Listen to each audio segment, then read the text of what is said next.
యేసుక్రీస్తు వారి పరిశుద్ధమైన నామములో కూడి వచ్చిన మీ అందరికీ హృదయపూర్వకంగా వందనాలు. ముఖ్యంగా అవకాశం దేవుని యొక్క లేఖన భాగమైన పిల్లలకి వెళ్ళడానికి ముందు గత శనివారం ఏ వాక్యం ధ్యానించాను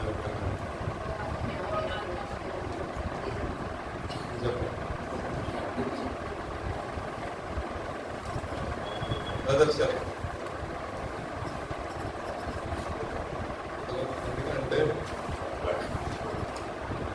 ఒకటి వాక్యం మనకు బాగా తెలిసింది అనుకోండి, ఆ వాక్యం ద్వారా సమస్యను ఏ విధంగా జయించాలో ఒక అవగాహన వచ్చేస్తుంది.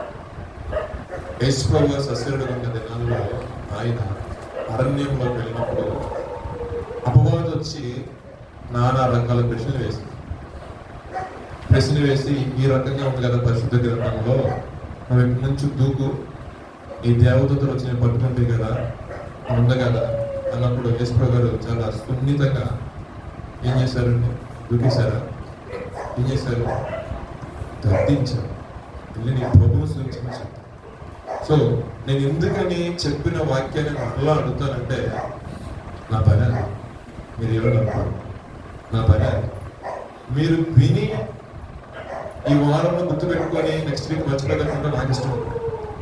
మీరు విన్న వాక్యము హృదయంలో దాచుకోవాలి. మనము ఖాళీ సమయంలో ధ్యానించినప్పుడు ఎస్, నిజంగానే ఆత్మ కలిగిన వ్యక్తి ఈ రకంగా ఉంటాడా? మరి నేను ఎలా ఉన్నాను? నేను ఆ జీవితంలో అంటే దేవుని ఆత్మ నడిపికున్న వ్యక్తులు ఈ విధంగా ప్రవర్తిస్తారా? అంటే దేవుని ఒక ఆత్మ వ్యక్తి నడిపిస్తే ఈ రకంగా నడిపిస్తుందా? మరి నన్ను ఏ రకంగా దేవుడు నడిపిస్తున్నాడు ఆలోచన మనకు కలిగితే అప్పుడు మన మీద వాక్యం పనిచేస్తుంది. హల్లెలూయా. ఈ రాత్రికాల సమయం మందు సుదీర్ఘ ప్రసంగం అయితే ఏమీ లేదు. 10-15 నిమిషాలు వాక్యం చెప్తాను, ఒక 10 నిమిషాల ప్రార్థన. షార్ప్ 9 కల్లా మీరు మైక్ కట్టారు పాస్టర్ గారు, షార్ప్ 9 కల్లా నేను పంపించేస్తాను. అందుకనే ఎక్కువ సబ్జెక్ట్ చెప్తారు సార్, ఎందుకంటే మీరేం మాట్లాడలేదు. ఏ వాక్యం చెప్పానంటే ఏమి చెప్పట్లేదు. మనం చర్చకి వస్తున్నామంటే నేను దయచేసి మీరేమవుతుంది కన్నా వాక్యం చెప్పకుండా క్లాస్ మీద అనుకోవద్దు. నా ఇంటెన్షన్ ఏంటంటే దేవుని సన్నిధికి వచ్చిన మీరు దేవుని కృపను పొందుతున్నారు, రైట్. శ్రమ ఇబ్బంది వచ్చినప్పుడు నిలబడే శక్తి కూడా మీకు ఉండాలని ఒక తపన అంతే. అయితే ఈ రాత్రి కాల సంబంధించి చెప్పాలి విషయం ఏంటంటే, పరిశుద్ధ గ్రంథంలో కొంతమంది చాలా రకాల ప్రార్థనలు చేశారు. ఈ ప్రార్థనలు చేసినప్పుడు దేవుడు కొంతమందికి చక్కటి జవాబిచ్చాడు, సహాయం చేశాడు. అయితే అన్ని క్యాలిక్యులేట్ చేసుకుంటే ఒక 70 రకాలు వచ్చాయి. ఎన్ని రకాలన్నీ? ఈ 70 రకాలు ఈ రాత్రి కాల సమయం అందు మీకు ఎక్స్ప్లెయిన్ చేయాలని అనుకోవట్లేదు, కానీ దాంట్లో దశమ భాగం ఎంతండి? 7 మాటలు మీకు తెలియాలని ఆశపడతాను. ఎక్కువ కూడా ఏం కాదు, 7 మాటలు. చాలా మంది తల్లులకు బాగా తెలుసు, బిడ్డల్ని ఆశీర్వదించమని ప్రార్థన చేస్తూ ఉంటారు. నిజంగా తల్లిదండ్రులు చేసిన ప్రార్థన పిల్లలకి ఆశీర్వాదకరంగా మార్చబడిందా, లేదా మనకై మనం ప్రార్థన చేసుకుంటే ఆ ప్రార్థన మనకు ఆశీర్వాదకరంగా మారిందా? నా ప్రశ్న తెలిసిన చెప్పండి. తల్లిదండ్రులు ఎటు మనం కన్నారు కాబట్టి మన కోసం ప్రార్థన చేస్తాం, రైట్. సో దేవుడు కృపిస్తాడు. కానీ నువ్వు ఆశీర్వదించబడాలి అంటే నీకే నువ్వు ప్రార్థన చెయ్యాలా వద్దా? ఒకవేళ నువ్వు ఆ ప్రార్థన చేస్తే దేవుడు ఆ ప్రార్థన అంగీకరిస్తాడా? రాత్రి కాల్సిన కొన్ని చూద్దామండి. ఆశీర్వాదం గురించి, సంరక్షణ గురించి, కృప గురించి ఎలా ప్రార్థన చేసుకోవాలి, అదేవిధంగా స్వస్థత గురించి ఏ విధంగా ప్రార్థన చేయాలి. మన చాలా రకాల ఇంకా చాలా రకాల క్షమాపణ గురించి, పరిస్థితుల గురించి 4 రకాల ప్రార్థనలు చెప్పే కదా. 70 రకాలు ఉన్నాయి. ఆ 70 రకాలు కూడా దేవుడు చక్కగా సమాధానం ఇచ్చే పరిస్థితి గ్రంథంలో. చాలా మంది అనుకుంటారు బ్రదర్ ఉద్యోగం కోసం ప్రార్థన చేసుకుంటే ఉద్యోగం వచ్చిందా? స్వస్థ ప్రార్థన దేవుడు చేస్తాడు. నేను స్వస్థత కోసం ప్రార్థన చేసుకున్నా బ్రదర్, ఇస్తాడా? ఇస్తాడు. మరి వాక్యం ఎక్కడ ఉంది? ఆశీర్వాదం కోసం ఎవరిస్తున్నావా? నిజంగా నేను ప్రార్థన చేసి దేవుని ఆశీర్వదిస్తాడా? ఎస్, ఆశీర్వదిస్తాడు దేవుడు. పరిశుద్ధ గ్రంథం నుండి దినవృత్తాంతాల మొదటి దినవృత్తాంతం 4వ అధ్యాయము 10వ వాక్యం ఒకసారి తీయండి. 1 Chronicles 4th chapter 10th verse. ఎబ్బేజు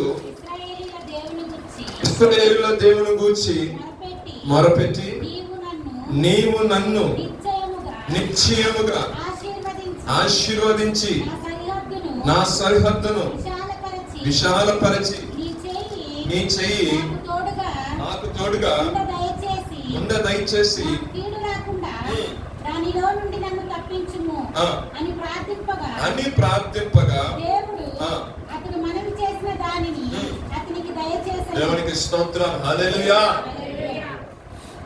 ఎబ్బేజు ప్రార్థన చేశారంట. ఏమని? నా సరిహద్దును విశాలపరచు, నన్ను ఆశీర్వదించు, నన్ను దీవించు, ఏ కీడు రాకుండా నన్ను కాపాడు అని ఒక భక్తుడు ప్రార్థన చేశాడు.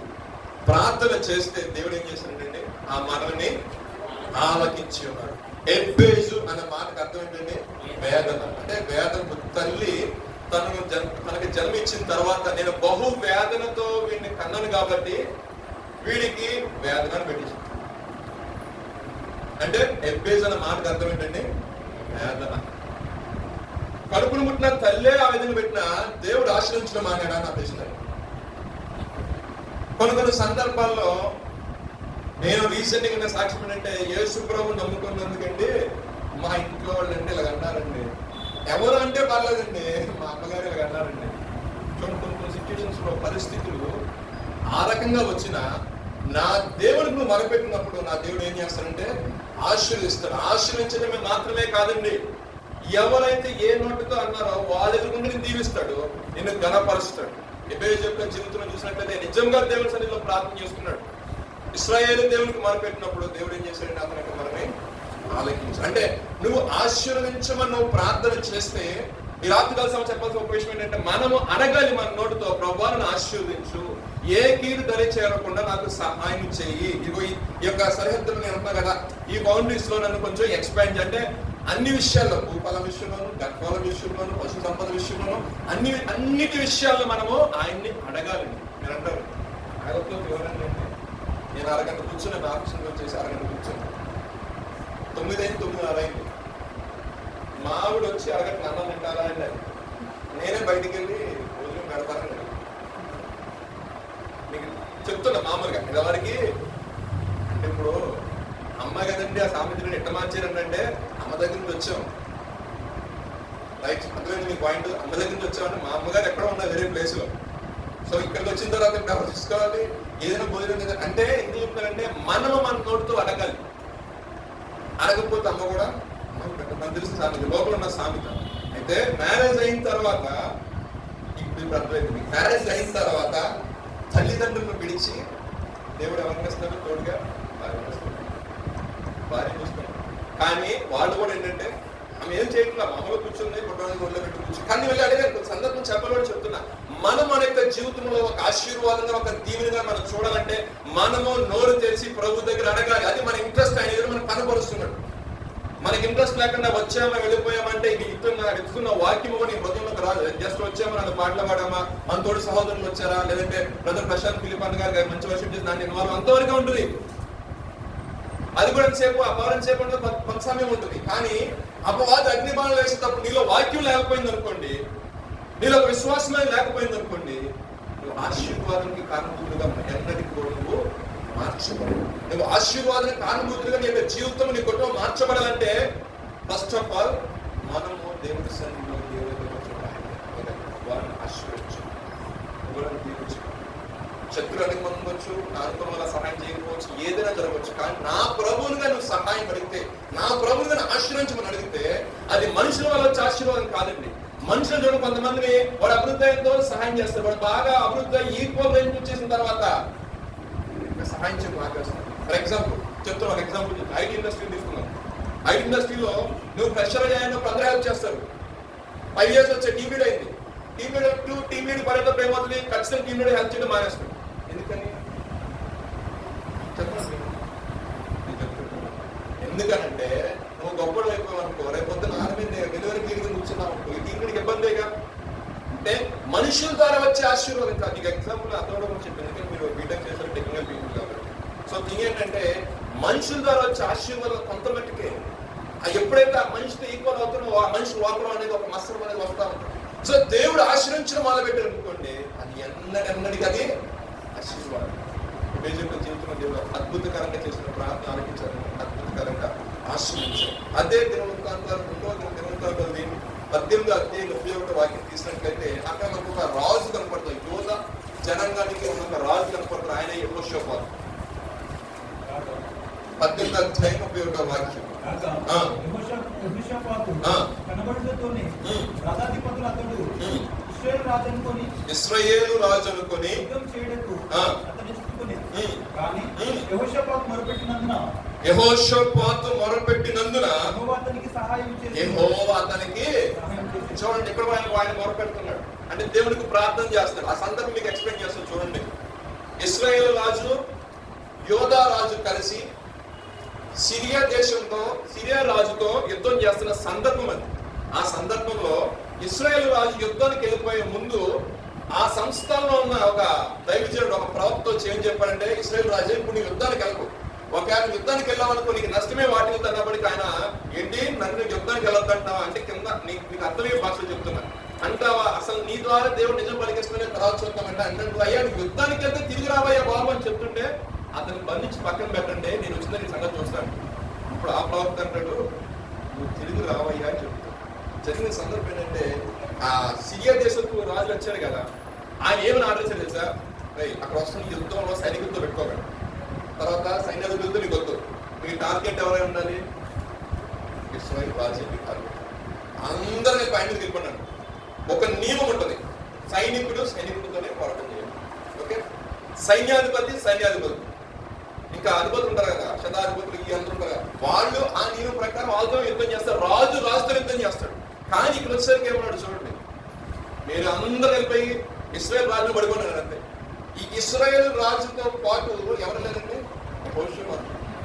యెహోషాపాతు ఈయన కూడా ఇశ్రాయేలు రాజు అనుకొని ఈ సిరియాను ఏం చేశారంటే ఆయన మీదకి దాడి చేశారు. సపోజ్ తర్వాత జరిగిన యుద్ధంలో ఏం జరుగుతుందంటే దేవుడికి మొరపెట్టిన దాని ప్రకారము ఏం జరిగింది, విని వెంటనే ఆశ్చర్యకరమైన సహాయం దేవుడు అక్కడ అనుగ్రహించి ఆ ప్రజల మీద యుద్ధం అనుగ్రహించి యెహోషాపాతుని తీసుకొచ్చేసారు బయట. అయితే ఇశ్రాయేలు రాజు జరిగిన సందర్భం ఏంటంటే ఎవడో కొత్తగా వచ్చాడు నా అంటాడు బాల్ వేయడానికి, ఆడికి ఎటు వేయాలి అర్థం కాక పిడిపిడిగా పైకి వెళ్ళాడు. అది వెళ్ళేసరికి ఏం జరిగింది, అది అలా వెళ్ళి వచ్చి ఇశ్రాయేలు రాజు యొక్క చెస్ట్ మధ్యలో చూసారా ఇక్కడ దిగబడటంలో ఈవినింగ్ కల్లా అతను చనిపోయాడు. వాళ్ళంతా చెప్పాడు, పాస్టర్ గారు చెప్పారు, బాబు నీకు వెళ్ళటం నేను తిరిగి కరెక్ట్ టైం కాదు, వెళితే నువ్వు తిరుగుదామని చెప్పాడు. నీ మాట నా లెక్క నేను తిరిగి వచ్చిందా నీ సంగతి అంటే ఇంక నేను సంహరిద్దాం. కానీ చూడండి, ఆనాడు దేవుని ఆత్మ ఒక దైవజనుడి మీద వచ్చి ప్రవచించినప్పుడు చాలా మంది దైవజనుల మాటలు లోబడి రాజులు యుద్ధాలు చేయకుండా ఆగారు. కానీ కొంతమంది దగ్గర నుంచి వాళ్ళు నష్టమే తెచ్చుకున్నారని లాభం తెచ్చుకోవాలి. ఈ యొక్క ఇశ్రాయేలు రాజు కూడా మేకాయన ప్రవక్త అన్నమాట. రెండు ఆ ప్రవక్త మాటనే లెక్క చేయకుండా వెళ్ళిపోయి ఏం తెచ్చుకోండి, నాశనాన్ని తెచ్చుకుంటారు.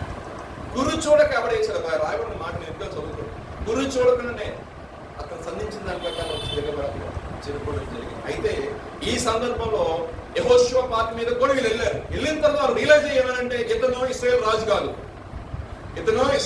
కాదు ఆయన అర్థం చేసుకుని ఆయన విడిచిపెట్టేశారు. ఎప్పుడు విడిచిపెట్టారు, ఆయన యెహోవాకు మొరపెట్టినప్పుడు ఆ జనుల మీద దేవుడు ఇక్కడ ఏం చేశారంటే విజయాన్ని కలుగజేసి వెంటనే తిరిగి రావడం జరిగింది. అంటే మనము మొరపెట్టినప్పుడు దేవుడు శత్రువుల చేతులను విడిపిస్తాడు, అదేవిధంగా శత్రువుల మీద మనకి విజయాన్ని ఇస్తాడు.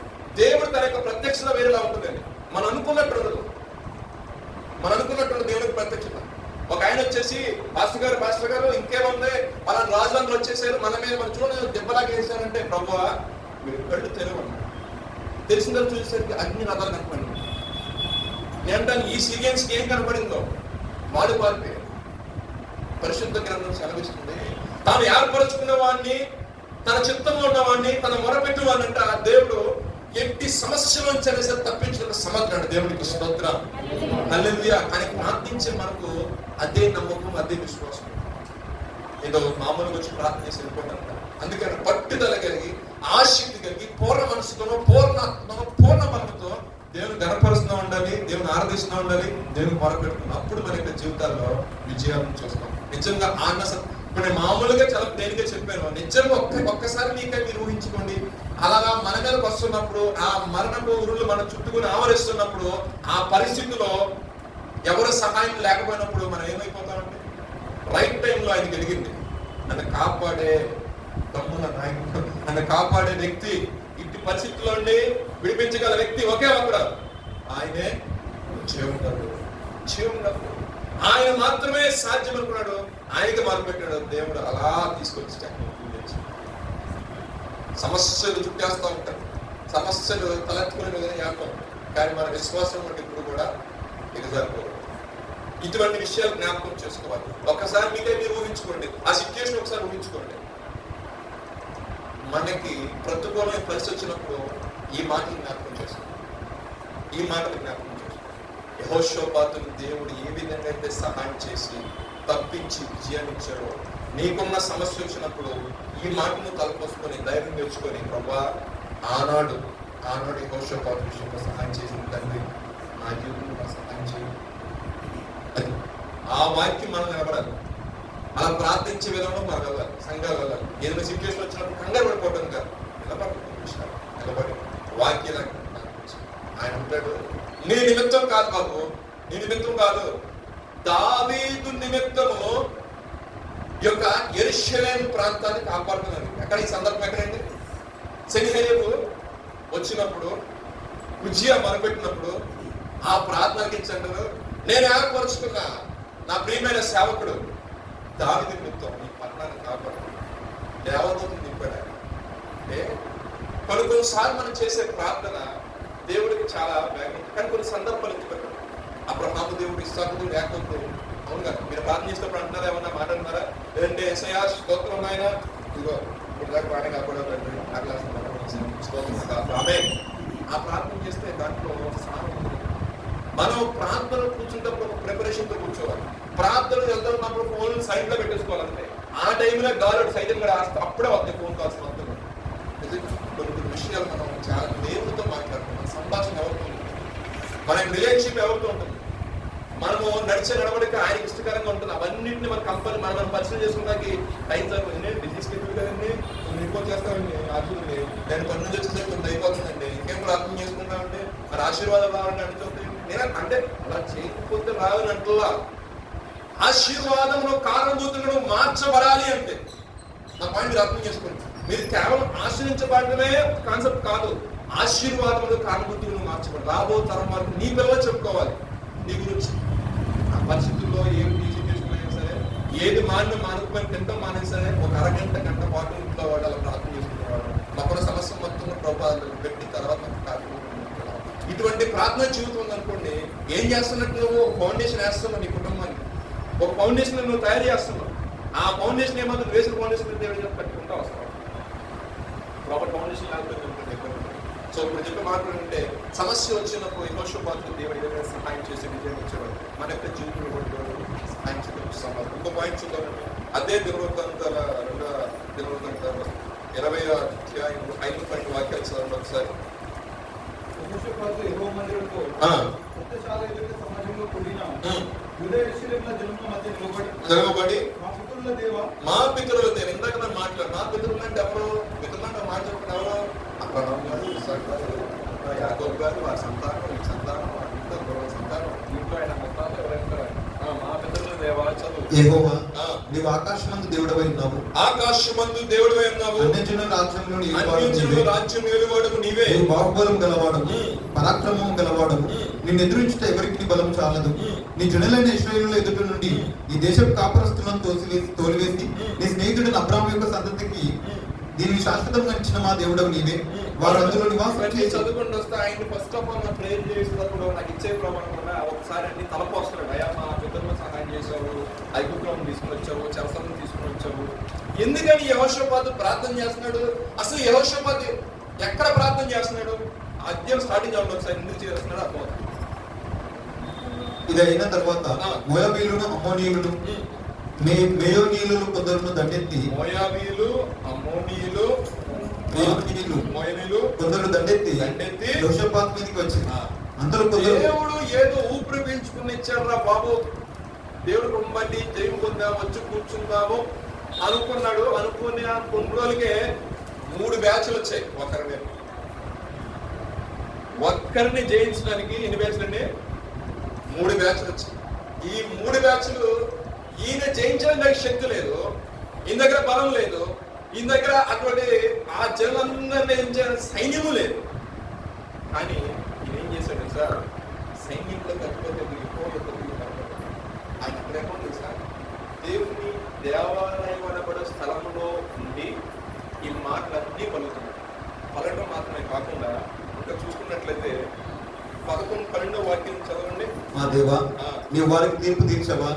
మా మీదికి వచ్చి గొప్ప సైన్యంతో యుద్ధం చేయటం మాకు శక్తి చాలదు, ఏమి చేయటం మాకు తోచదు, నీవే మా దిక్కు అని ప్రార్థన చేశారు. ఒక వాడు ఏకమాలకు మమ్మల్ని రక్షించే నాయకుడు గాని, కాపాడే వ్యక్తి గాని, శూరుడు గాని, వీరుడు గాని, పరాక్రమశాలి గాని ఎవరు లేరు, నీవే మా దిక్కు అని ఆయన ప్రార్థన చేసి చదవండి కిందకి. నీవే మాకు దిక్కు అని ప్రార్థన చేసి యూద వారందరూ తమ శిష్యులతోను భార్యలతోను, తమ శిష్యులతో అంటే అప్పుడే పుట్టిన చిన్న పిల్లలతోను భార్యలతోను పిల్లలతోను యెహోవా సన్నిధిని నిలవబడి, అప్పుడు మధ్యాహ్నం పుట్టిన ఇప్పుడు ఇంతమంది ప్రార్థన చేస్తున్నప్పుడు దేవుని యొక్క ఆత్మ సంచారం ఉంటుందంటారా లేదంటారా? నేను అంటాను 100% ఉంటుంది అంటారు. ఎందుకంటే దేవుడు సమించిన మాట ఏంటంటే 2-3 నా నామం పేరు ఎక్కడైతే కూడుకొని ఉంటారో వాళ్ళ మధ్యనే ఉంటారు. ఆయన ఏమన్నా మిమ్మల్ని అనాథగా విడిచిపెట్టలేదు, అనాథగా విడిచిపెట్టలేదు, మీ కొరకు ఆదరణకర్తను అంటగా సత్య స్వరూపమైన ఆత్మను రైట్ ఆ సత్య స్వరూపమైన ఆత్మ అనగా పరిశుద్ధ ఆత్మను దేవుడు మనకి అనుగ్రహించాడు. అర్థమైందా? ఇప్పుడు చూడండి, వీళ్ళందరూ కూడుకొని చిన్నలేని పెద్దలే ప్రతి ఒక్కరు కూడా ఆ యొక్క దేవుని సన్నిధిని మారపెడుతున్నప్పుడు దేవుని యొక్క ఆత్మ ఆ ప్రాంతంలో ఒక దైవజీవానికి వచ్చిందండి. కింద రాయబడిన సందర్భం, ఇదిగా చదివిన సందర్భం. అయితే ఆ సందర్భం వచ్చినప్పుడు యెహోషాపాతు రాజును కంగారే మరకో, నీ దగ్గర సైన్యం లేదని విచారించుకో, లేదంటే నీ దగ్గర హంగు ఆర్పాటం లేదంటే పలానా లేబుల్ ఏం బాధపడమాక, యుద్ధము నువ్వుగా చేసి యెహోవా యుద్ధం జరిగిస్తాడు. మరి నేనేం చెయ్యాలి అంటే నువ్వు స్తోత్రం చెప్పు. ఏం చెప్పినా ఏమైనా స్తోత్రం చెప్పాలి? యెహోవా దయాళుడు, ఆయన కృప అదే అన్నారండి వాళ్ళు. ఇంకా మించి ఏమల్లా దైవజనులు పిలిపించాడు, దైవజనులు స్తోత్రాలు చెప్తా ఉన్నారు, వారి వెనకాల వీరు కూడా స్తోత్రాలు చెప్తున్నారు, సైన్యం ముందు నడుస్తా ఉంది. ఈ 3 బ్యాచ్లు ఉన్న వాళ్ళందరూ 3 బ్యాచ్లు ఉన్నారు కదా, మాటు వేసి ఉన్నారు కదా, ఏ రకంగానే సరే మట్టు పెట్టాలని, ఏ రకంగానే సరే మట్టు పెట్టాలన్నారు కదా.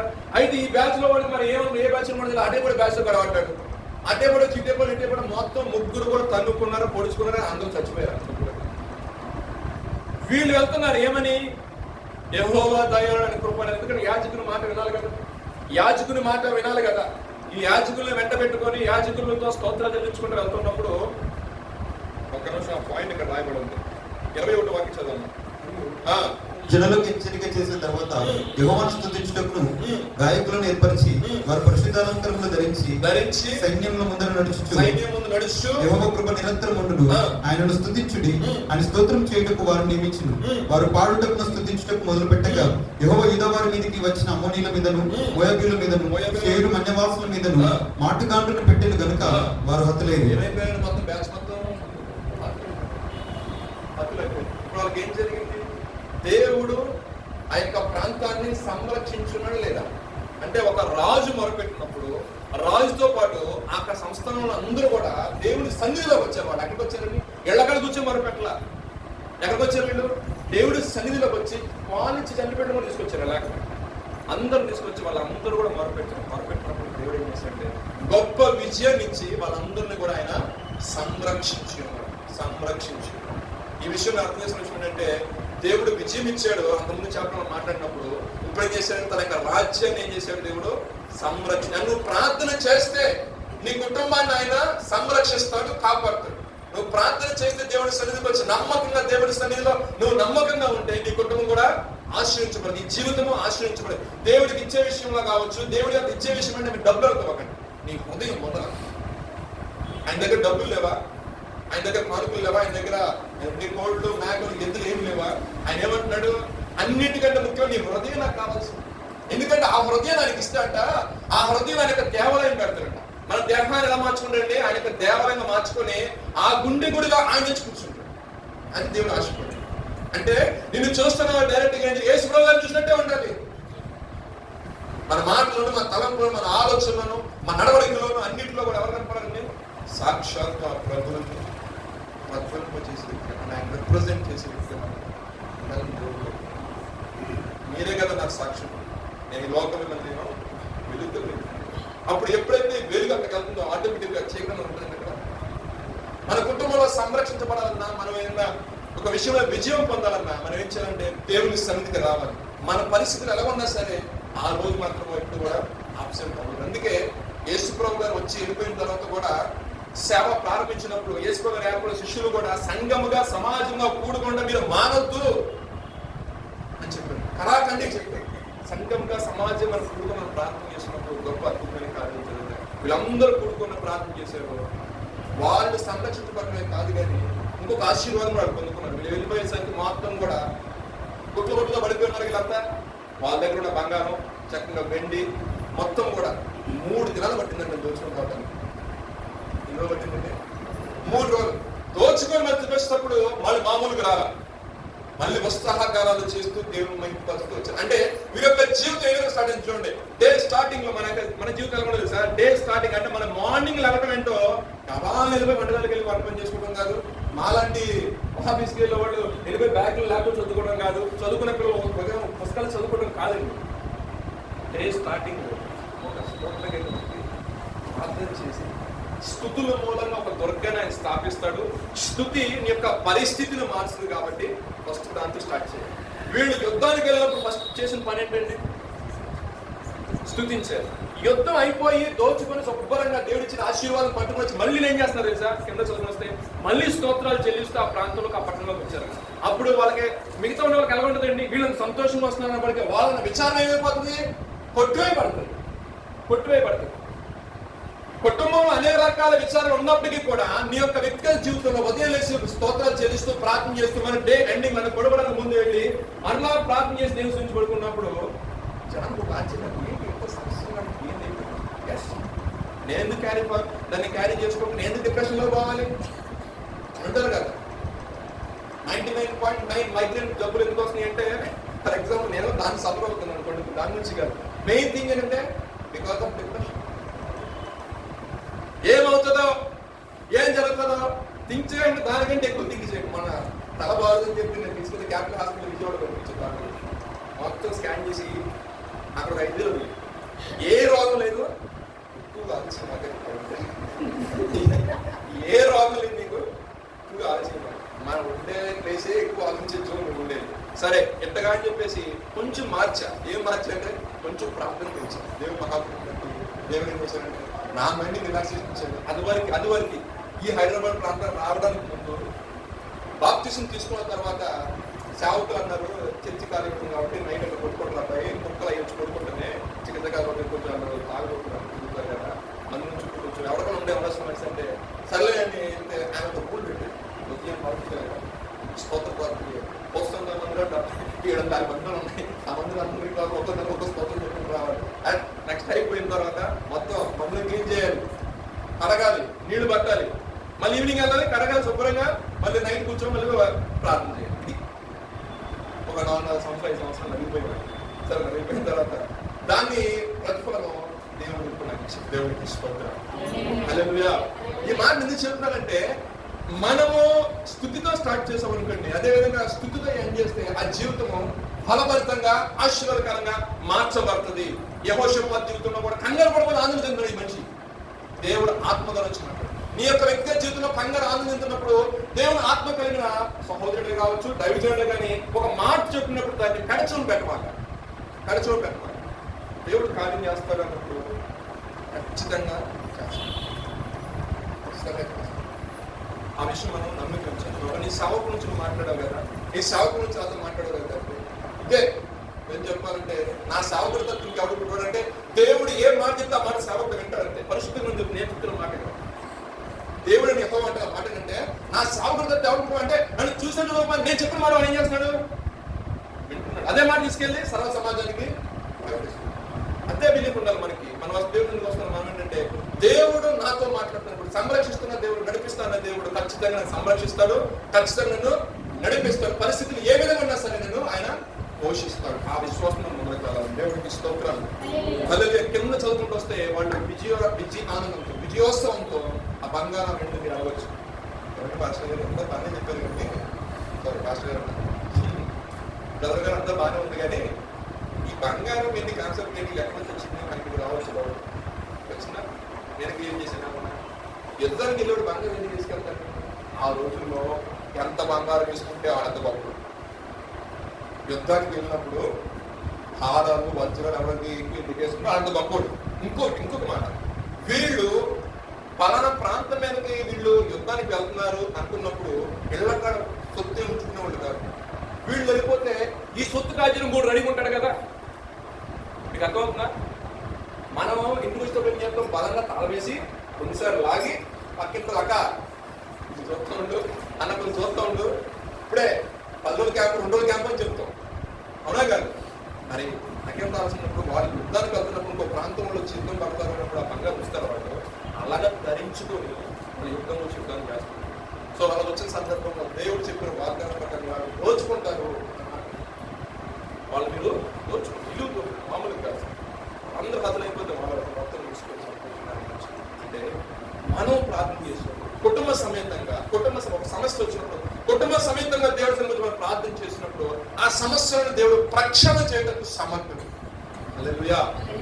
పోషపాత్రులను జరిగిన దేవుడు సంరక్షించాడు. తన ఒక్కడి మాత్రమే ఆ రాజ్యం మాత్రమే ఆయన సంరక్షించాడు. ఇంకొక మాట నేను చూస్తాను. ఇర్మియా గ్రంథం 14వ అధ్యాయం 7-9 కృప కొరకు పెట్టుకోవాలి.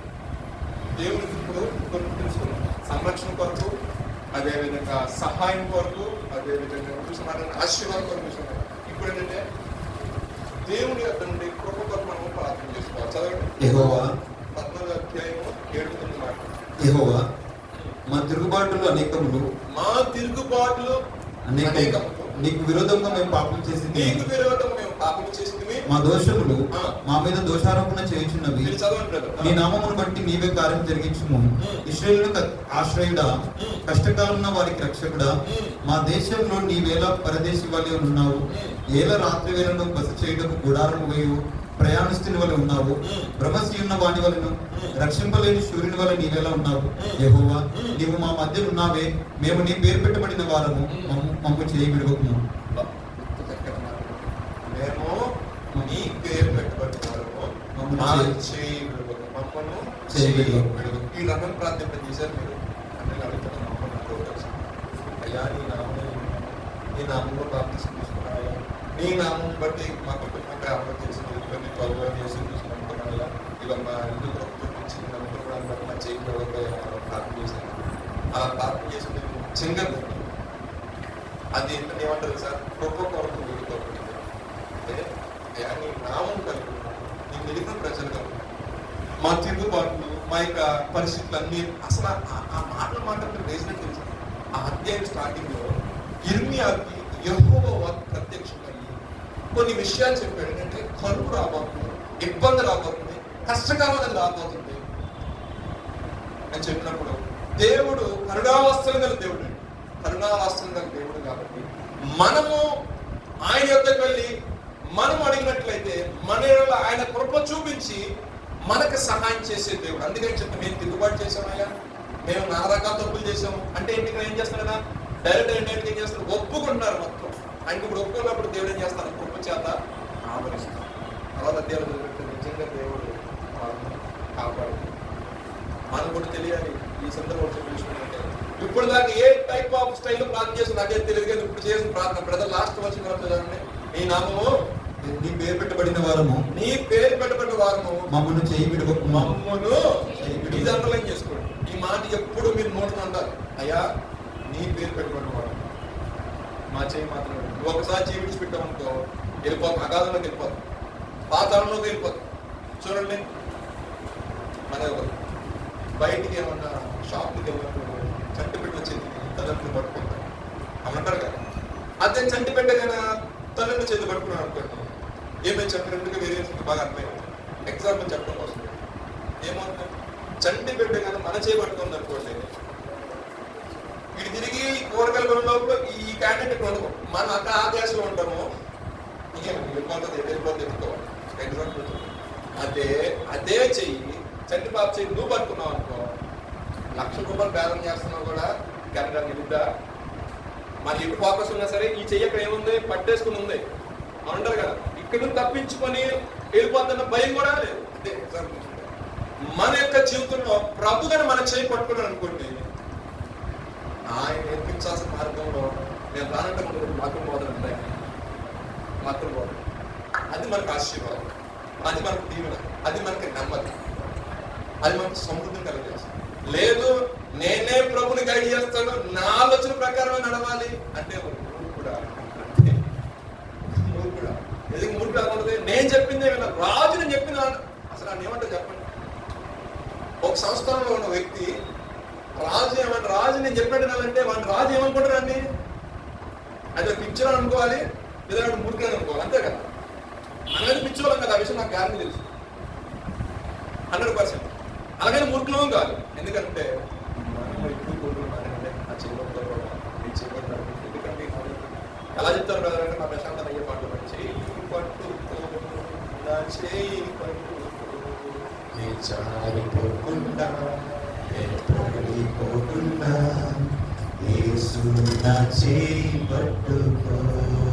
ఈ పాట పాడతాను, కానీ ఈ పాట పాడతాను కానీ నా చెయ్యి పెట్టుకోవడం ప్రారంభం చేశాను. నీ పేరు పెట్టుకున్న మా చెయ్యిలో ఒకవేళ విడిచారు, ప్రాంతంలో వచ్చావు, జనులు కానీ జనుల మధ్యకి వచ్చావు, ఆశ్చర్యించడం ఆశ్చర్యించి పడుతున్నప్పుడే ఇంకా మీరు పడుతున్నారు. ఎందుకంటే దుష్టుడు ఏ విధంగా అవమానపరచబడుతున్నాడు, ఎలా సిగ్గుపరచాలో వాడు రాసుకోవాలి. నీ పేరు పెట్టడం ఎక్కడ సరే నా కృప కొరకు ప్రార్థన చేసుకోండి, కృపలో వేడుకోకుండా. ఇంకా 4 పాయింట్స్ ఉన్నాయి, let me complete very positive. Okay, లోకస్వార్త 18:13 వాక్యం చదవండి ఒకసారి. అందరికీ తెలిసిందే, 2 వ్యక్తులు ప్రార్థన చేయడానికి దేవుని మందిరానికి వెళ్ళారు. ఓకే, వెళ్ళినప్పుడు పరిసయ్యుడు ప్రార్థన చేశాడు, ఒక రకమైన ప్రార్థన దశమ భాగాలు ఇస్తాను చదవమ్మా. అయితే సుంకరి దూరంగా నిలబడి ఆకాశం వైపు కన్నెత్తులకైనను ధైర్యము చాలక రొమ్ము కొట్టుకొనుచు దేవా పాపిని నన్ను కరుణించమని క్షమాగుణంతో కలిగిన ప్రార్థన చేశాడు. ప్రభా నన్ను క్షమించయ్యా అంటే క్షమాపణ కొరకు. అంటే ఆయన ఏదో తప్పు చేశాడు కాదు, కానీ తన ఇన్నర్ ఫీలింగ్ అంటే ఏదైనా పొరపాటు జరిగిందేమో. సొంతనే అలా ప్రార్థన చేస్తాను, పరిచయం టైప్ ప్రార్థన చేస్తాను. దశమ భాగాలు ఎత్తున్నాను కదా, వారానికి ఉపవాసం ఉంటున్నాను కదా, నువ్వు చెప్పిన ఆజ్ఞ కట్టని ఆయన ఎలా ప్రార్థన చేస్తున్నాడు అని దేవుడు చూశాడు. 2 ప్రార్థన లాస్ట్ లో మాట్లాడాడు పరిచయం, ఈ సొంతల వల్ల నేను లేరు అన్నాడు. కానీ సొంతలు ఏమన్నాడు? నేను దౌర్భాగ్యానికి మాట్లాడుకోవాలి, నువ్వేం చూస్తూ కూడా నేను ఆడుకుంటున్నాను, నా ఇందుకు కృప చూపించు, నాకు సహాయం చేయి అని ఒక ప్రత్యేకమైన శైలి, ఒక కన్నీటితో ఆయన హృదయం నేను గుండెలు బాధపడడంలో చూసాను. సంబంధించిన భావిస్తుంది. మన కుమారుడు 42 సంవత్సరాలప్పుడు పెద్ద మ్యారేజ్ పిల్లలు, కాకపోతే చెరువుతోటి వెళ్తా ఉంటే రక్త పుట్టిన పాము, ఆ పాము కలిసి చనిపోయాడు. ఆ డెడ్ బాడీ వచ్చినప్పుడు తల్లి ఇలా 2 బాధుకుంటే ఏడుస్తుంది. నా చిన్నప్పుడు నాకు భయం వేస్తుంది, ఏంటి ఆమె ఇలా సందర్భం అంటే ఎంత దుఃఖం చూడండి, ఎంత వేదన చూడండి. అంటే శంకర్ ఏ విధంగా ప్రార్థన చేస్తున్నాడు? రొమ్ము కొట్టుకొనొచ్చు, తగ్గించుకొని ప్రభా నేను పాపిని దౌర్భాగ్యాన్ని నన్ను ఒక్కసారి జ్ఞాపకం చేస్తున్నాను, నన్ను ఒక్కసారి ప్రభుత్వం ప్రార్థన చేసినట్ట ప్రభు చెప్తున్నాడు. శంకరనే నీకు మంత్రుడు ఆయన, శంకర ప్రార్థనే ఆయన ఆలోచించాడు. ఇంత మాత్రం శంకరికి ఆయన ఏం చేశాడు? క్షమాపణ కలిగించాడు.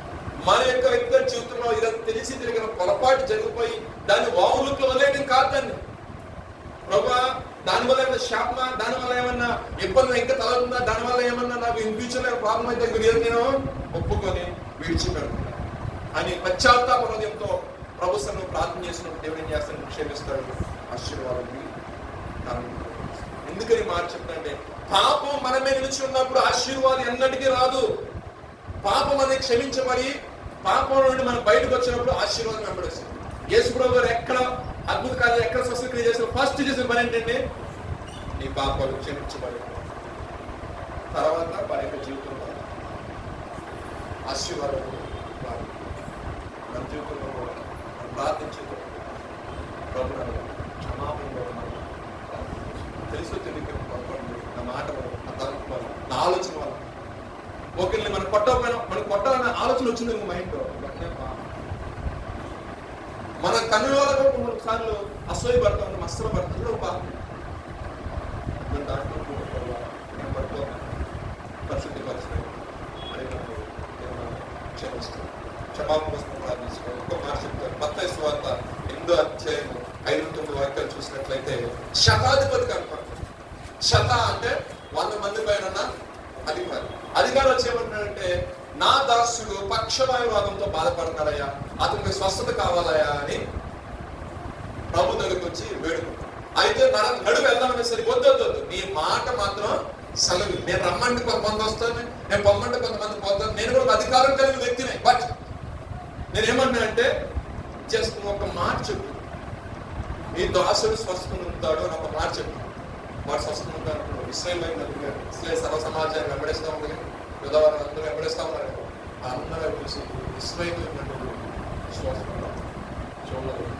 మాట మాత్రం సెలగన్నప్పుడు అంతా మాట్లాడి నీ దాసుడు స్వస్థ ఉంటాడు. ఇక్కడ నేను చెప్పాల్సిన విషయం ఏంటంటే, స్వస్థత అనారోగ్యంగా ఉన్నప్పుడు నువ్వు ప్రార్థన చేసుకుంటే ప్రభు నీ ప్రార్థన ఆలకిస్తాడు. అండ్ సెకండ్ థింగ్ ఏంటంటే, నీవు ఎవరి కొరకైనా ప్రార్థన చేస్తున్నప్పుడు ఈ పాయింట్ అర్థం చేస్తాను. నీవు ఎవరి విషయం, నీ తల్లిదండ్రుల విషయంలో కావచ్చు, నీ బంధువుల విషయంలో కావచ్చు, నీ స్నేహితుల విషయంలో, అట్లీస్ట్ నీ శత్రు విషయంలో ప్రార్థన చేసినా దేవుడు ఏం చేస్తాడు? స్వస్థపరుస్తాడు. అండ్ డైరెక్ట్గా వచ్చారు, అయ్యా నాకు కాదు రోగం, దాసు పక్షవాయు. ఈ రకమైన ప్రార్థన జీవితం మనలో ఉంటారు. ఎవరైనా ప్రేయర్ రిక్వెస్ట్ ఇస్తే ఇక అనారోగ్య సమస్య నుంచి ప్రార్థన చేయండి అంటే ఏదో 7 లక్షలు ఉంటుంది కదా. మాట చెప్పు, ఆనాడు శతాధిపతి దాసుడి విషయంలో ప్రార్థించి అడిగినప్పుడు స్వస్థపరిచింది వ్యక్తిగా స్వస్థత పడుతున్నప్పుడు ఆ సహోదరు విషయంలో, ఆ సహోదరుల విషయంలో, ఆ కుటుంబం విషయంలో, ఆ హాస్పిటల్ ఉన్న వ్యక్తి విషయంలో స్వస్థత గురించి అడుగుతున్నాను. ఆయన నువ్వు స్వస్థపరిచినాడు, నా ప్రభు తన నా మహిమార్థమై ఖచ్చితంగా కార్యం జరిగిస్తాడు. అవునన్నా ఆమె చెప్పడం సార్. హల్లెలూయా. విశ్వాసం ఉండాలి, విశ్వాసం ఉండాలి. యేసు గారు ఒక వర్డ్ కోట్ చేశారంటే, ఇశ్రాయేలీలో ఇటువంటి విశ్వాసం చూడండి. ఒక శతాధిపతి యేసుక్రీస్తు అంటే కూడా ఏం తెలియదు, కానీ ఎవరో చెప్పారు, ఆయన దగ్గరికి వెళ్తే నీకు వస్తుంది, ఆ మాట విని ఆయన దగ్గరికి వెళ్ళాడు. వెళ్ళిన వెంటనే ఈయన చెప్పిన మాటలకి ఆయనకు ఆశ్చర్యం వేసింది. బా ఏమన్నా విశ్వాసం, ఏమన్నా విశ్వాసం, విశ్వాసం అద్భుతకరం కార్యం. నువ్వు ప్రార్థించేటప్పుడు విశ్వాస సహిత ప్రార్థన రోగికి ఏం చేస్తామని చెప్తుంది బైబిల్? స్వస్థపరుస్తుంది. విశ్వాస సహితమైన ప్రార్థన ఉంటారు. విశ్వాసంతో బలమైన విశ్వాసంతో ప్రార్థన చేసినప్పుడు పర్వతాలని సమస్యలు కూడా ఏమైందంటే వెక్కించబడతాయి. ఆ విషయం అపోస్తల కార్యాలు 12వ అధ్యాయం 5 మిగతా వాక్యం చదవండి. 2వ అధ్యాయం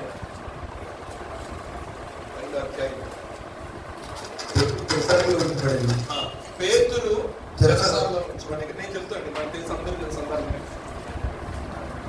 పేతురు యొక్క జీవితంలో తెలుగు సమయం అయిపోయింది, ఇదేం బాధపడుతుంది, పాయింట్ అవుతుంది, నోట్ చేస్తే ప్రాబ్లం. అంటే వాళ్ళ గురించి ఏం గురించి ప్రార్థన మానవు. సంఘం ప్రార్థన చేస్తే ఏం జరుగుతుందో మాట చెప్తాను. సంఘం అంతా కూడా ఎదురు చూస్తుంది.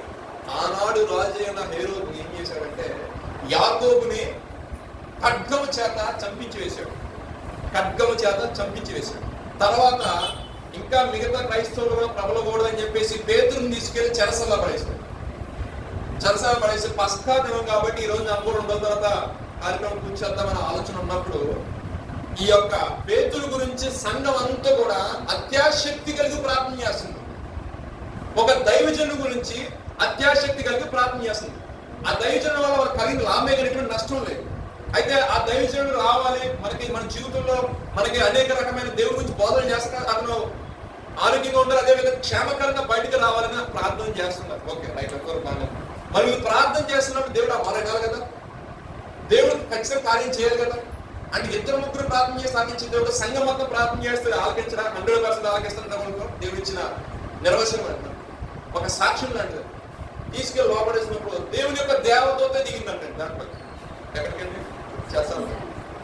ఈయన అనుకుంటున్నాడు పాస్టర్ గారు దర్శనం వస్తుంది, దైవజనులు మరి దేవుడు దర్శనం ప్రకారం నడుస్తారు కదా, ఈయన అనుకుంటాడు ఏదో దర్శనం కలుగుతుంది అనుకున్నప్పటికీ ఆ చెరసాల నుంచి బయటకు రావడం, ఆ పక్కన పంట రోజుల సైనికులు దాటి రావడం, ఆ గమని దగ్గర రావడం, గమని ఆటోమేటిక్ ఓపెన్ అవడం, నేను నడుచుకుంటూ వెళ్ళిపోవడం. గమని బయటకు వచ్చిన దేవదూత ఆయన విడిచేసి వెళ్ళిపోయిందంట. అంటే కింద సందర్భం చదివిస్తే సమయం లేదు కాబట్టి చెప్తాను. ఇక్కడ జరిగిన విషయం ఏంటంటే, ఎక్కడైతే సంఘం మొత్తం కూడుకుని ప్రార్థన చేస్తుందో ఆ గృహంలోకి వెళ్ళి ఆ వాకిలి కిటికీ దగ్గరికి వెళ్ళి డోర్ కొడతాడు ఆయన. అందరూ ప్రార్థన చేస్తున్నారు, ఒకరు కనిపెడతారు, చిన్న పిల్లలు కనిపెడతారు. ఏమని ప్రార్థన చేస్తున్నారు వీళ్ళు? పేతురు చెరసాల నుంచి విడిపించి ప్రభా నాయన సర్వశక్తి మంత్రి బలమైన ప్రార్థన చేస్తున్నాం. సరే ఈ ప్రార్థన దేవుడు కృపను బట్టి వెంటనే వచ్చాడు.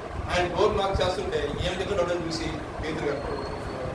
స్వరం పెళ్లి వచ్చేసరికి చెప్తుంది వచ్చి మీద మన పాస్ గారు వచ్చేసి మన డోర్ వచ్చేసి ల్యాండ్ ల్యాండ్ అంటే పిచ్చిదానా వేదాలని మాట్లాడుతున్నాను ఒక్కసో ఆ వార్డు వార్డ్ చేసి పిచ్చిదానా మాట్లాడుతున్నారు బుడ్డ బాబు. చూడండి చిన్న బాబు వెళ్ళి చూపిస్తే కాదు మరి రండి అని బలంగా చెప్పేసరికి వెళ్ళిపోయి వీళ్ళు కంగారు పడ్డారు. విభ్రాంతులు ఉందారంట. విభ్రాంతులు అసలు మనం ప్రార్థన చేసే వ్యక్తి మన మధ్యలోకి వచ్చి సంతోషించాలా, విభ్రాంతి ఉంటారా? నా డౌట్ అండి. యేసుప్రభు గారి కోసం మీరు ప్రభు రాకంటూ నేను త్వరగా సంతోషిస్తారు, విభ్రాంతి ఉంటారా? అర్థం కావట్లేదు. అక్కడ జరిగిన సందర్భం రాయబడిన సందర్భం విభ్రాంతి ఉంటారు. తర్వాత రిలీజ్ సంతోషించారు. సార్ నీకు కూర్చొని విషయం అంటే చిన్నప్పుడు సేవలు చెప్పారు. వర్షం కుర్వాలని 10 మంది రమ్మ వెళ్ళారు. ఒక పొట్ట పాప మాత్రం గొడుగు పడిపోయింది. మీకు అర్థమైందా? ఎందుకని మనం వెళ్ళేది దేనికోసం? వర్షం పడింది ఖచ్చితంగా, నేను తడిచిపోకూడదు. ఒక ఆయన ఎందుకు గొడుగు తీసుకెళ్తామంటే వర్షం పడింది కదా తాత నీ వందరమే ఇప్పుడు ప్రార్థన చేస్తున్నాం పడదలే అన్నాడు ఆయన. అవిశ్వాసం చెప్తారు. ఒకడు ఉంటారు, అందరు విశ్వాసం ఉంటారు. కొంచెం నిరుత్సాహపరిచే ఉంటారు, వాళ్ళ మీద పట్టించుకోకూడదు. సమాజపరంగా సంఘపరంగా కొంచెం బ్యాలెన్స్ ఉంటారు, బ్యాలెన్స్ ఉంటారు. సో కానీ మన విశ్వాసంలో ఎప్పుడూ కూడా స్ట్రాంగ్ గా ఉంటుంది.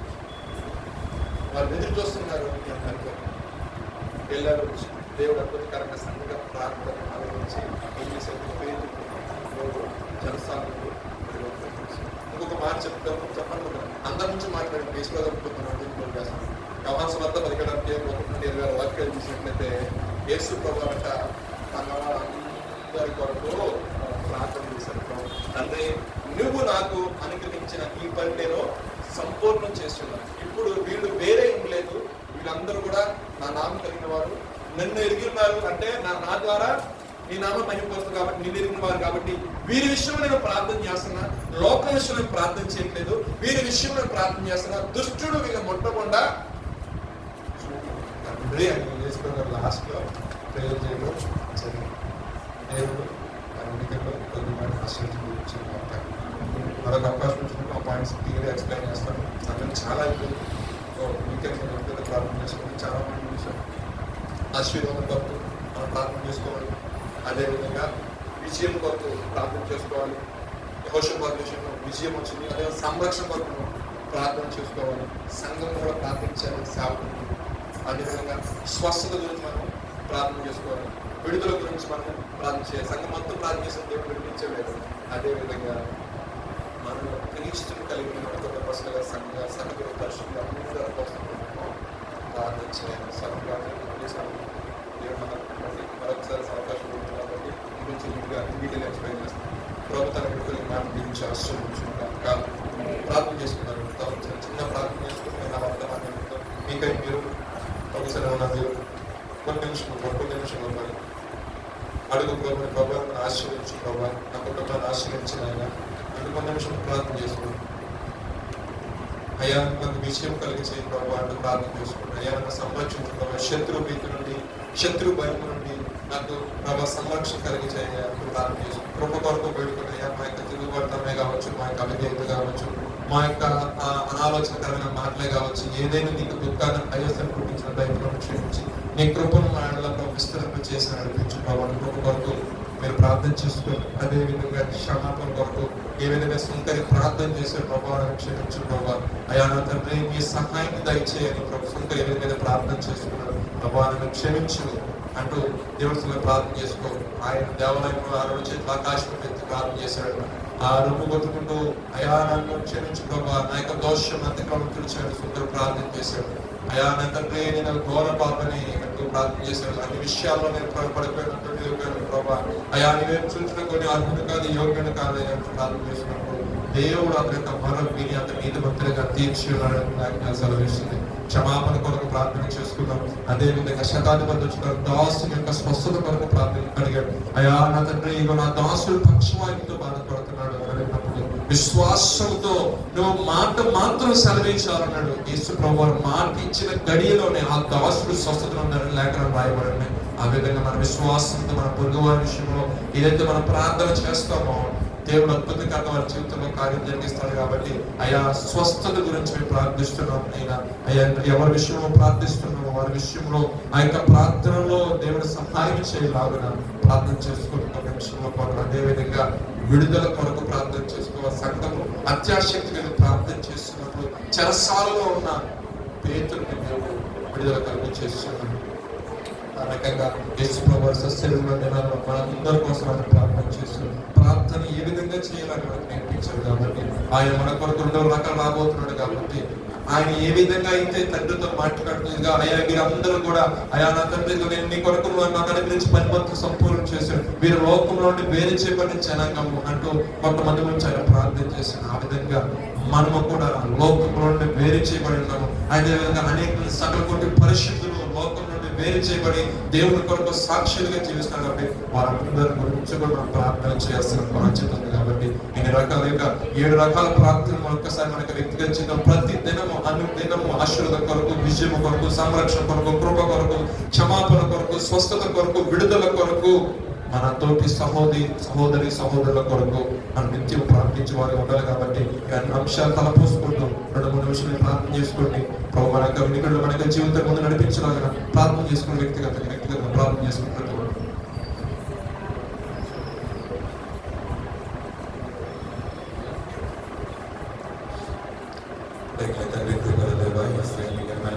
స్తోత్రాలు ప్రభా, తండ్రి ద్వారా మీరు మాతో మాట్లాడి మమ్మల్ని బలపరిచినందుకు బట్టి నీకు స్తోత్రాలు. ఆ శత్రువులు మా మీదకి లేచిన పరిస్థితులు ఎలాగున్నా ప్రభా, తండ్రి నీ వైపు మొదలుపెట్టినప్పుడు యెహోషాపాతును తప్పించినట్టుగా తండ్రి ప్రభా మా మీదకి ఎగిసిపడుతున్న ప్రతి సమస్యల నుంచి, విరోధుల నుంచి, శత్రువుల నుంచి మమ్మల్ని తప్పించి కోరుతున్నాం ప్రభా. మేము నీ పేరు పెట్టబడిన వారమే కదా ప్రభా, మేము నీ బిడ్డలమే కదా ప్రభా. మా చేయి విడవకుండా ప్రభా నిత్యము మా చేయి పెట్టుకొని మీరు నడపమని ప్రార్థిస్తున్నాం. అవిశ్వాసంతో కూడిన జీవితాలు జీవించకుండా అయా తండ్రి నిజమైన విశ్వాసంతో, నమ్మకంతో, స్థిరముగా నీ ఎదుట మేము నిలబడుతూ నీ ఎదుట మేము విశ్వాసం నుంచి అయ్యా తండ్రి ప్రభు నమ్మదగిన దేవుడు అయిన నీ వైపు మేము ప్రతి క్షణము చేతులు చాపడానికి కృపను అనుగ్రహించమని ప్రార్థిస్తున్నాం. అయ్యా అంతేకాకుండా మా బలహీనతలను మన్నించి మా తప్పులన్నీ క్షమించేది అయ్యా తండ్రి ప్రభా, గర్వం అహమ్మ మాల నుంచి తొలగించి తండ్రి ప్రభా మేము నీ ఎదుట మేము కనిపిస్తుండగా మా దోషమ బలహీనతలన్నీ కూడా మన్నించి మరి ప్రార్థిస్తున్నాం. తండ్రి ప్రభా అయ్యా ఏ విధంగా అయితే ప్రభా మీరు అయ్యా తండ్రి ప్రభా శత్రువు నుంచి మీరు తప్పించిన యుద్ధము మేము కాదు కానీ మీరు మాత్రమే మా పక్షంలో యుద్ధం చేయవారని మేము నమ్ముతున్నాము ప్రభా. ప్రతి స్థితిగతులలో ప్రభా నీ ఎదుట మా చేతులెత్తుతుండగా యువతని మా ప్రియుల జీవితంలో ఏ సమస్యలు ఉన్నాయి, ఏ బాధలు ఉన్నాయి, ఏ ఇబ్బందులు ఉన్నాయో నాకు తెలియదు. నిశ్చయముగా వాటన్నిటిని నచ్చినట్టు యేసు నామములో మేము విరగపడుతున్నాము ప్రభా. యేసు నామములో మేము లయపరుస్తున్నాము ప్రభా. యెహోవా నిశ్చయముగా ఏ విధంగా ఈ యుద్ధము జరిగించినాడు మా జీవితంలో నిశ్చయముగా ఆయన మాత్రమే మా జీవితంలో యుద్ధము జరిగించిన దాకా ప్రార్థిస్తున్నాం. తండ్రి ప్రభా అంతేకాకుండా నీతో మేము అంటు కట్టబడి అయా తండ్రి ప్రభా నీతో మేము అయా తండ్రి ప్రభా నిరంతరం మేము ఉండినట్లుగా నీతో మేము ఏకమై జీవించగా ఉన్నాం. అయా నీతో మేము కలిసి ఉండినట్లుగా అయ్యా తండ్రి ప్రభా నీ రాకడ పర్యంత వరకు ప్రభా నీకు సాక్షులుగా మేము బ్రతికినట్లుగా కృపను దయచేయడం. ప్రార్థనాత్మను మా మీద నుంచి అయ్యా బలమైన ప్రార్థన నుంచి అయినట్లుగా ప్రార్థన యోధులుగా, ప్రార్థన విరులుగా, ప్రార్థన పరులుగా ప్రభా అయ్యా మీరు మమ్మల్ని నడిపించున్నాం. ఇంతవరకు వచ్చిన ప్రభా ఇంతవరకు మీరు మాతో మాట్లాడిన రీతిని బట్టి మీకు స్తోత్రాలు చూస్తే వాక్యంతో మమ్మల్ని బలపరుచున్నాం.